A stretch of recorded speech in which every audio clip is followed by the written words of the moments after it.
Halo semua, salam sejahtera Malaysia. Selamat datang ke channel Fels Lifestyle. Tuan-tuan dan puan-puan, saudara-saudara yang saya amat hormati semua, kita digemparkan hari ini dengan satu lagi pengakuan dari seorang pemimpin yang terkenal Malaysia, yaitu Tun Dr. Mahathir. Nah, saudara-saudara, bagi saya, pengakuan dari Dr. Mahathir ini pasti mengejutkan ramai, kerana pengakuan ini mengesahkan Dr. Mahathir sudah meletakkan jawatan ataupun saya boleh kata pergi selamanya dari GTA. Pergi selamanya dari GTA disebabkan Tun Dr. Mahathir sendiri sudah buat pengakuan yang besar, yang mengejutkan, yang luar biasa, tidak lagi memegang jawatan apa-apa di dalam menjadi pengerusi ataupun peneraju penaja gerakan tanah air. Bagi saya ini pasti satu pendedahan Dr. Mahathir yang pasti mengejutkan. Sebelum ini juga kita mendengar banyak gesaan kepada Dr. Mahathir setelah kalah teruk pada PRU 15. Bahkan tidak dapat kembali wang deposit dan menjadi kekalahan yang amat teruk untuk Tun Dr. Mahathir. Dan banyak yang menjangka Tun Dr. Mahathir akan meletakkan jawatan, namun tidak pula. Kita dapat lihat beliau masih berdegil mahu melawan Perdana Menteri hari ini pula, yaitu Datuk Seri Anwar Ibrahim. Dalam satu artikel mengesahkan Tun Mahathir tinggalkan GTA. Bekas Perdana Menteri Tun Dr. Mahathir Mohamad mengesahkan beliau kini tidak lagi bersama dengan gerakan tanah air GTA dan memegang apa-apa jawatan dalam gerakan berkenaan. Menurutnya, keputusan berkenaan dibuat selepas menyedari bahawa GTA tidak dapat berfungsi dengan baik selain gagal menarik sokongan pengundi, terutama ketika PRU 15 November lepas. Jawatan pengurusi GTA yang itu perkara lama. Kini saya tidak ada sebarang jawatan. Matlamat penubuhan GTA tidak jadi. GTA tidak membantu kita untuk menang pilihan raya kerana ia berbentuk parti. Nah, saudara-saudara, bagi saya pengakuan Tun Dr. Mahathir ini satu pengakuan yang menunjukkan Tun Dr. Mahathir sudah pun kalah. Memang benar-benar kalah realitinya pada PRU 15. Kita dapati, kalau bergerak sebagai parti, kita tidak boleh menang. Kita sudah lawan dalam PRU ke-15, GTA, dan Parti Pejuang Tanah Air. Kalah 125 kerusi yang ditandingi selain hilang deposit. Nah, saudara-saudara, bagi saya, pengakuan Dr. Mahathir ini menunjukkan kekalahan sebenar di dalam karier politik beliau.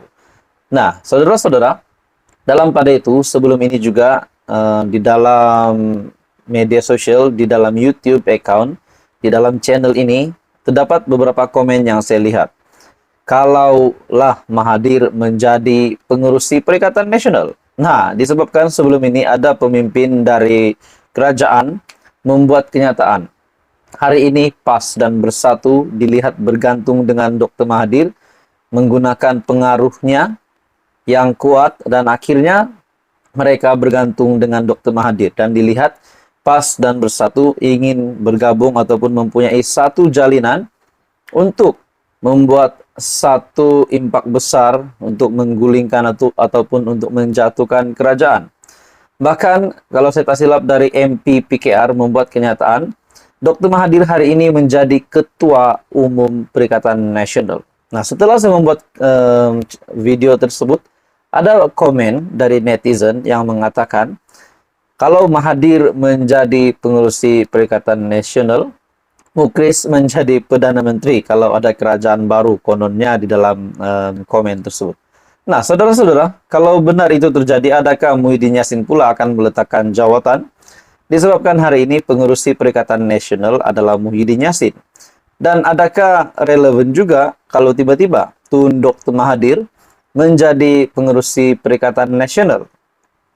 Kalau tiba-tiba Muhyiddin Yassin meletakkan jawatan dan PN tidak tahu mana hala tuju dan melihat Mahathir sebagai satu calon yang sesuai untuk menjadi pengurusi Perikatan Nasional, adakah itu juga relevan untuk tercapai? Disebabkan hari ini Mahathir adalah bukan lagi ahli parlimen, disebabkan kalah teruk di kerusi yang memang menjadi kuat pengaruhnya, yaitu di Parlimen Langkawi. Namun Dr. Mahathir tidak berjaya juga untuk menang di Langkawi.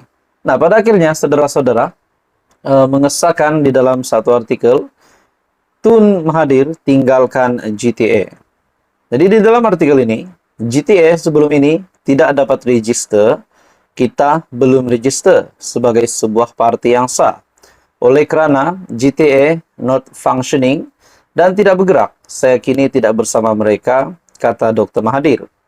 Beliau juga berkata demikian ketika ditemui media selepas menghadiri majlis rumah terbuka Aidilfitri Anjuran Pertubuhan Prihatin Kubang Pasu di Kampung Naga.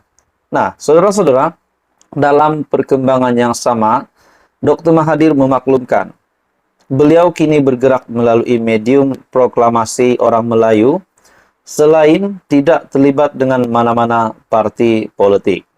Medium berkenaan, jelas bekas ahli parlimen Langkawi itu berupaya memberi kesedaran kepada orang Melayu di negara ini tentang nasib mereka yang dilihat sudah kehilangan kuasa di negara sendiri.